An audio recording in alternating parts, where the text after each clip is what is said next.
ഒരു മനുഷ്യന്റെ മനസ്സിൽ മാത്രമല്ല എല്ലാവരുടെയും സൗകര്യത്തെ പണ്ട് എഴുതിയ ഒരു സാധനം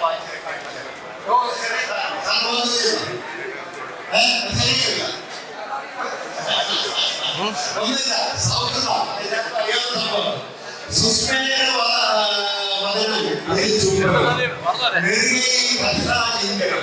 കുളിരുടെയും നാട്ടുകൂടി സുഹൃത്തെ നല്ല ക്രിയകളെയും ഒരു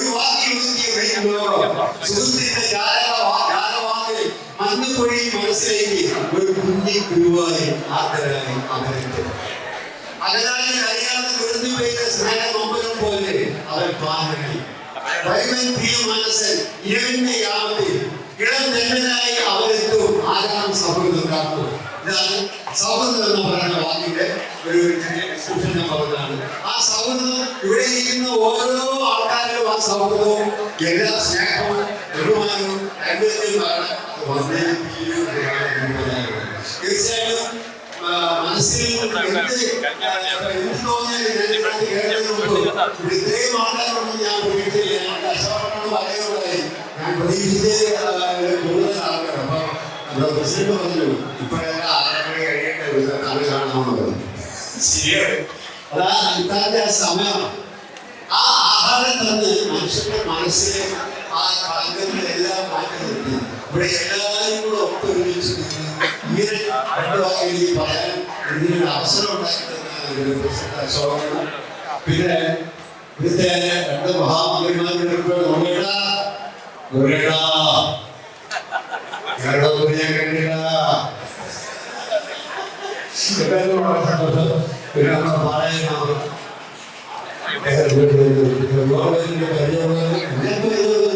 കാണും.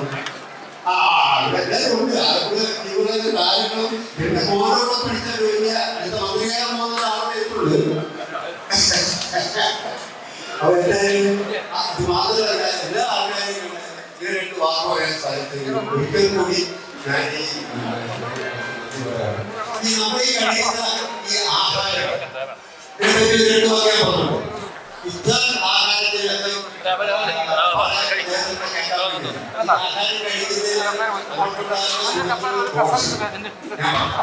നോമ്പിന് പ്രത്യേകം ഒഴിവാക്കേണ്ട ചില ഭക്ഷണങ്ങൾ പ്രധാനമായും ഫ്രൈ ചെയ്ത് എടുക്കപ്പെട്ടിട്ടുള്ള ഭക്ഷണം ഫാറ്റി ഓയിലായ ഭക്ഷണ പദാർത്ഥങ്ങളാണ്. 10 മണിക്കൂർ 12 മണിക്കൂർ ഭക്ഷണം കഴിക്കാതെ പെട്ടെന്ന് ഇത്രയും ഓയിലുകളടങ്ങിയ ഭക്ഷണം കഴിക്കുമ്പോൾ ശരീരത്തിൽ അല്ലെങ്കിൽ വയറിൽ അതിന്റെ ആസിഡിന്റെ അളവ് കൂടുകയും അത് ശരീരത്തിൽ ദോഷകരമായിരിക്കുകയും അതുപോലെ മധുരമുള്ള ജ്യൂസുകൾ നോമ്പ് തുറക്കുന്ന സമയത്ത് കഴിവതും ഒഴിവാക്കാൻ ശ്രമിക്കുക. അതിൽ കൂടുതൽ കഴിക്കുമ്പോൾ അതിനെ ദഹിപ്പിക്കാൻ വേണ്ടി ശരീരം കൂടുതൽ പണിയെടുക്കേണ്ടി വരും, കൂടുതൽ ക്ഷീണം അനുഭവിക്കുകയും ചെയ്യും. ചായ കാപ്പി നോമ്പിനെ അമിതമായി ഉപയോഗിക്കുന്നതും ശരീരത്തിൽ നിർജ്ജലീകരണത്തിന് അഭിപ്രായമാണ്. അത് ഒരുപാട് പോകുന്നുണ്ട്. നോമ്പ് തുറക്കുന്ന ഉടനെ കൂടിയ അളവിൽ ബിരിയാണി പോലുള്ള ഹൈ ഫാറ്റി ഡയറ്റ് ഒഴിവാക്കുന്നത് വളരെ നന്നായി.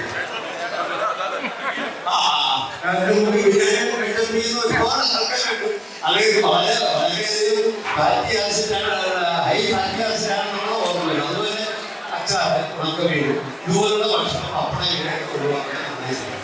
മൈദ ഉപയോഗിക്കുന്ന ഭക്ഷണപദാർത്ഥങ്ങളുടെ മക്കളുടെ പൊറോട്ടയുണ്ട് ഇതെല്ലാം ശരീരത്തിന് ദോഷകരമായ രീതിയിലാണ്. നോമ്പ് തുറക്കുമ്പോൾ നാരങ്ങ വെള്ളം ഒഴുക്കുള്ള ഭക്ഷണം അസുഖങ്ങൾ വരാൻ കാരണമാകുന്നു എന്ന് പറയുന്നത് കണക്കാറുണ്ട്.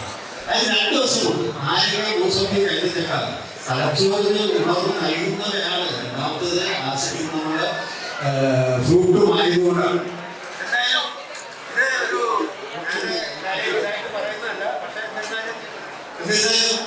എനിക്കറിയാം എന്റെ അറിവ് കൂടി പള്ളിയിലെ മാതാപിതാക്കളിലെ അറിയാമായിരിക്കും. എന്നിരുന്നാലും എന്റെ അറിവിൽ കൂടി ഞാനും പറയും. അതുപോലെ എനിക്ക് വേറെ കാര്യം പറയുന്നുണ്ട്. സ്ഥിരമായി മരുന്ന് കഴിക്കുന്നവർ ഒഴിവാക്കേണ്ട സംഭവമാണ്. 2, 3 നേരം 4 നേരം കഴിക്കുന്ന മരുന്നുകൾ ഈ സമയത്ത് 2 നേരത്തേക്ക് ഉപയോഗിക്കും. ഹാർട്ടിന് അസുഖമുള്ളവർ നോമ്പെടുക്കുന്നത് നല്ലതാണ്. സാധാരണ പ്രമേഹം കുഴപ്പമില്ല. അൺകൺട്രോൾഡ് ആയിട്ടുള്ള പ്രമേഹമുള്ളവർ നോമ്പെടുക്കുന്നത് വളരെയധികം ശ്രദ്ധിക്കണം. വൃക്ക രോഗികൾ നോമ്പ് ഒഴിവാക്കുന്നു. പ്രത്യേകിച്ച് ഡയാലിസിസ് ചെയ്യുന്നു. ഗർഭിണികൾ ഉപയോഗിക്കുന്ന അമ്മമാർക്ക് കഴിയുമെങ്കിൽ നോമ്പ് ഒഴിവാക്കാൻ നന്നായിരിക്കും. പക്ഷെ കുഞ്ഞിന്റെ ആരോഗ്യത്തിന് പ്രത്യേകം ശ്രദ്ധിക്കണം. ഗുരുതരമായ രക്തക്കുറവുള്ള ആൾക്കാർ നോമ്പ് ഒഴിവാക്കുന്നത് നല്ലതാണ്. സ്ഥിരമായ അവസാനത്തിന് മരുന്ന് കഴിക്കുന്നവരും ക്ഷയരോഗത്തിന് മരുന്ന് കഴിക്കുന്നവരും ഗുരുതരമായ ക്യാൻസർ രോഗമുള്ളവരും മാനസിക അസുഖമുള്ളവരും ഇതെല്ലാം വളരെയധികം ശ്രദ്ധിക്കണം. എന്ന് പറഞ്ഞുകൊണ്ട് യാതൊരു കാര്യമില്ല. ആണോ കുട്ടികൾക്ക് ഇഷ്ടം പോലെ പൊരിച്ചു ബീഫിനും ചിക്കനും നല്ല ബിരിയാണിക്ക് 2-3 പ്രാവശ്യം കഴിച്ചിട്ട് അത് കുഴപ്പമൊന്നുമില്ല. പക്ഷെ കഴിക്കുന്നത് നമ്മുടെ ശരീരത്തിന് ആവശ്യമായിട്ടുള്ള വെളിയിലേക്ക് കൂടി പുറത്ത് കളയാനുള്ള ഒരു ജീവിതം കൂടി മാത്രമേ പറയാനുള്ളൂ. കഴിഞ്ഞ ആഹാരത്തിന്റെ കാര്യം പറയാൻ പ്രത്യേകം ഒരു ഇൻട്രസ്റ്റിംഗ് കാരണം ഞാനിതെല്ലാം നോക്കി ഡെയിലി യോഗയിൽ എക്സസൈസ് ചെയ്യുന്ന ഒരു വിഷയം.